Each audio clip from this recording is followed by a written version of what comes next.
तो चलिए शुरू करते हैं नए टॉपिक के साथ। आज का टॉपिक है पीएच स्केल। पीएच स्केल के अंदर पी का मतलब होता है पोटेंज और एच का मतलब होता है हाइड्रोजन आयन। अगर किसी भी सबस्टांस के अंदर अगर हाइड्रोजन आयन की संख्या ज़्यादा है तो वो ज़्यादा एसिडिक है, और अगर कम है तो इसका मतलब वो कम एसिडिक है, यानी वो कम खट्टा है।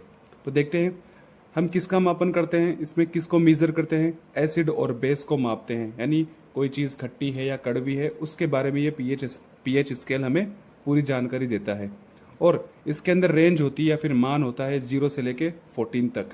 अगर हमारा मान यानी हमने जो कोई भी सबस्टांस लिया है उस सबस्टांस का पीएच मान अगर 7 से नीचे है तो वो क्या होगा, वो अम्ल होगा यानी वो अम्ल होगा या एसिड होगा। अगर पीएच मान 7 से ज़्यादा है या फिर 7 से ऊपर देखने को मिल रहा है तो इसका मतलब वो क्षार है या बेस है, यानी वो कड़वा है।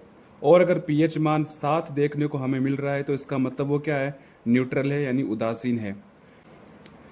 एसिड के अंदर ज़्यादा जो क्वांटिटी होती है वो हाइड्रोजन आयंस की होती है, और बेस के अंदर ज़्यादा जो क्वांटिटी होती है, ज़्यादा जो मात्रा होती है वो OH माइनस आयंस की होती है। यानी अगर हमारे पास में H पॉजिटिव ज़्यादा आ रहा है इसका मतलब वो क्या है, एसिडिक है।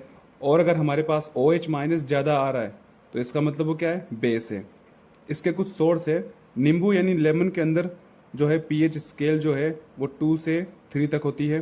गैस्ट्रिक जूस जो हमारे बॉडी के अंदर पेट के अंदर पाया जाता है उसका जो मान होता है वो 1.5 से 3.5 तक होता है।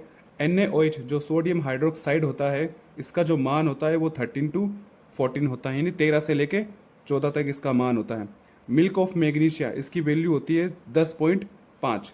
और डिस्टिल वाटर, इसे आप कमेंट में बताइए कि इसका जो मान है वो क्या होगा।